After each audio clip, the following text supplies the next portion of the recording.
পালে পালে বহিৰাগতৰ দপদপনি বেছি নহয় এতিয়া মজাটো পাই গল। নমস্কাৰ বন্ধু বান্ধৱীসকল, সুপ্ৰভাত জনাইছো আৰু লগতে আৰম্ভ কৰিছো মোৰ আন এটি নতুন ভিডিঅ'। আৰু এতিয়া কান্দিবলৈ বাধ্য হল অশোক সিংঘালে।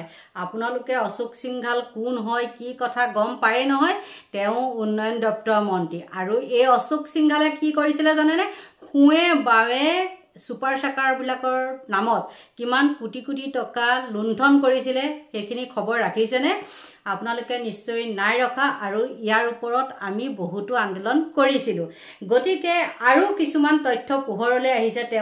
তেওঁ পোহৰলৈ অহা এতিয়া আৰু এটা তথ্য হ'ল কি, জুবিনৰ সমাধি ক্ষেত্ৰৰ মাটিখিনি তেওঁ কাষতে আছে, আৰু তেওঁ এজন বহিৰাগত বনিয়া হৈ সেই ট্ৰাইবেল বেল্টৰ মাটি কেনেকৈ তেওঁ আত্মসাত কৰিব পাৰিলে। আত্মসাত মানে তেওঁ হয়তো বেকত মানুহ থাকিব লাগিব, নহয় জানো? নহ'লেনো 38-29 বিঘা মাটিত 39 বিঘা মাটিত তাত তেওঁ কেনেকৈ ক্ৰয় কৰিলে। আৰু তেওঁ স্থানীয় গম পাইছোঁ স্থানীয় মানুহবিলাকক বোলে তেওঁ মানে যিবিলাক আৰু সেইবিলাক ৰক্ষণাবেক্ষণ দিয়ে তেনেকুৱা মানুহবিলাকক কি কৰিছে, তেওঁলোকে দাবী ধমকি দিছে। আৰু যেতিয়া সেইটো এটা পাহাৰ আছিলে, সেই পাহাৰটো কাটি তেওঁলোকে কি কৰিছে, সেইখিনি দখল কৰিছে আৰু সমান কৰিছে। আৰু সেইখন এখন আছিলে ৰাজহুৱা শ্মশান। ইয়াৰ আগতেও মই আপোনালোকক কৈছোঁ। তেওঁ এতিয়া যেতিয়া দেখিলে জুবিন অনুৰাগীসকল তাত ভৰি পৰিছে, আৰু সেই মাটিখিনি এতিয়া যিহেতু হেৰিটো ডাঙৰ হ'ব লাগিব, নহয় জানো, জুবিন ক্ষেত্ৰ সেইখিনি ডাঙৰ হ'ব লাগিব।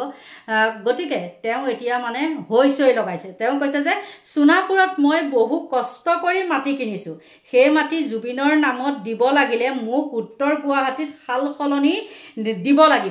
দেখিলেনে? আৰু সেইখিনি কথা কৈছে অশোক সিংঘালে। বেচেৰা এনেকৈ মঞ্চন মাৰি আছে আৰু দেই। গতিকে তেওঁক এতিয়া আমি মাটি এৰি দিমনে? আৰু কি কাৰণে উত্তৰ গুৱাহাটীৰ মাটিখিনি তেওঁ কি বাপেকৰ সম্পত্তি নেকি, বা মুখ্যমন্ত্ৰীৰ নিজৰ বাপেকৰ সম্পত্তি নেকি? সেইটোতো কেতিয়াও নহয়।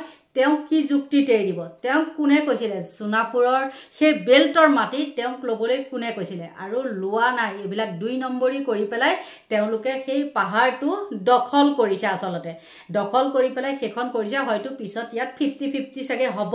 আৰু মই এইখন চৰকাৰকহে দেখিছোঁ দেই, ইমান মাটিৰ প্ৰতি আক্ৰোশ কিয় বাৰু? আৰু মানে দুখীয়া মানুহবিলাকক যেতিয়া পাহাৰতে হওক বা জলাশয়তে হওক যেতিয়া ঘৰ ভাঙিছিলে, তেতিয়া এইজন মানে যেতিয়া মানুহবিলাকে প্ৰতিবাদ কৰিছিলে, এইজন অশোক সিংঘালে তেতিয়া কি কৰিছিলে জানে? মানুহবিলাকক লৈ পেলাই হাঁহি মাৰিছিলে। আৰু যেতিয়া সেই মহিলাসকলে মানে শিলশাকুত যেতিয়া আন্দোলন কৰা হৈ আছিলে, তেতিয়া এইজন যাওঁতে কি হৈছে, মহিলাসকলে খেদন দিছিলে। যি খেদাইছে, যি ভিৰাই দৌৰ মাৰিছে, আৰু ক'ৰ পৰানো এজন আহি টপকিলেহি ভগৱান জানে, কোনেনো আনিলে। আৰু দেখিছে নহয়, তেওঁ সেই ক'ৰ কি আৰু ধূপ বেপাৰী, তেওঁ আছিলে এজন ধূপ বেপাৰী। আৰু সেই ধূপ বেপাৰীয়ে তেওঁ শুৱে বাৱে সকলো ফালৰ পৰা তেওঁ পুত্ৰই হওক বা তেওঁৱেই হওক, চব ফালে মুঠতে মাটিয়ে মাটি আনচাই ট্ৰাইবেল বেল্টৰ মাটি। এইখিনিতে বহু কথা ওলাই যায়। আমিও তাত কিনিছোঁ, বহুত নথি পত্ৰ কিবা কিবি লাগে। তাৰপিছতে আমাৰ হৈ গ'ল যেনিবা, আমাৰ কোনো প্ৰব্লেম নাই আমি য'ত কিনিছোঁ। কিন্তু তেতিয়া আমাৰ ইমানেই লৰা ঢপৰা, মানে ইমানেই নথি পত্ৰ যোগান ধৰিবলগীয়া হৈছিলে, হাৰাশাস্তি। তাৰ পিছতহে আমি ল'ব পাৰিছোঁ। কিন্তু এইজনে একদম সিংঘাল ক'ৰ কি মানুহ, এই সিংঘালে কি কেনেকৈ কোন যুক্তিত কোন ফালৰ পৰা কোন বাই ভনীয়েক তাত আছে, নিজৰ মিতিৰ কুটুম আছে তাত সেই বেল্টৰ মাটি ল'বলৈ। আৰু সেই মানুহখিনি কেনেকুৱা, এতিয়া বহুত প্ৰশ্ন আহি যায়, সেই মানুহখিনি কেনেকুৱা? সেই মানুহখিনিক দম দিলে বুলিয়ে তেওঁলোকে কি কাৰণে সেই মাটিখিনি এৰি দিছিলে বাৰু?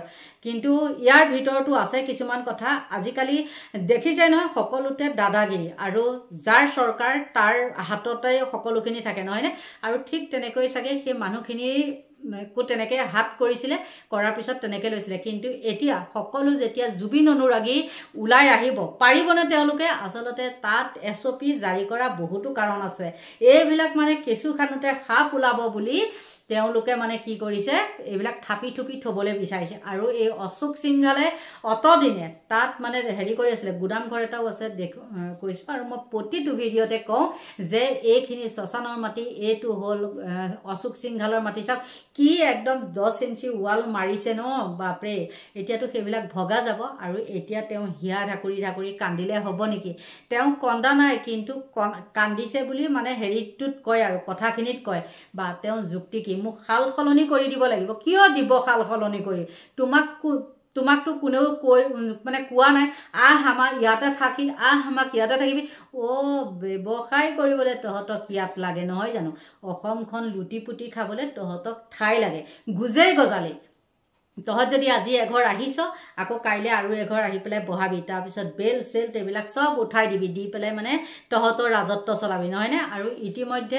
বহুত মানুহে কিন্তু তাত এইবিলাক কৰি 2 নম্বৰী কৰি বহুত মাটি কিনি থৈছে ফেক্টৰী বহাইছে কিবা বহাইছে বহাক ফেক্টৰী কোনো কথা নাই এইবিলাক লিজত লৈছে কিবা লৈছে এইবিলাক নাজানো কিন্তু সেই বেল্টৰ মাটি কেনেকৈ এই বহিৰাগত বনিয়াবিলাকে লৈছে সেইটো এটা কিন্তু তদন্ত কৰিব লাগে মুখ্যমন্ত্ৰীয়ে দেই যদি মুখ্যমন্ত্ৰীৰ হাত আছে তেন্তে হলে আমি সেইবিলাক কথা নাজানো আৰু মুখ্যমন্ত্ৰীয়ে নিজৰ মতে সকলোখিনি কাম কৰিলে কেতিয়াও নহব আৰু সেইটো গ্ৰহণযোগ্য কেতিয়াও নহয় গতিকে মুখ্যমন্ত্ৰীকো কৈছো আপুনিও এই অশোক সিংঘালক এই সোণাপুৰৰ হলনি কিবা কি কৈছে উত্তৰ গুৱাহাটী ফালে মাটি দিব লাগে আপুনি সেইটো মাটি তেনেকৈ দিব নোৱাৰিব কাৰণ সেইটো কাৰো বাপেকৰ সম্পত্তি নহয় সেইবিলাকো আছে সব এই হেৰি ফালেও জালুকবাৰী ফালে বহুতো মানে কি হৈছে চৰকাৰী মাটি হেৰি কৰিছে যেনেকৈ আমাৰ এইফালে উচ্ছেদ কৰিছে আপোনালোকে তাত নকৰে কিয় তাতোতো বহুত মাটি আপোনালোকে মানে দখল কৰি ৰাখিছে তাৰ মানুহখিনি কি উচ্ছেদ কৰিব নোৱাৰে নেকি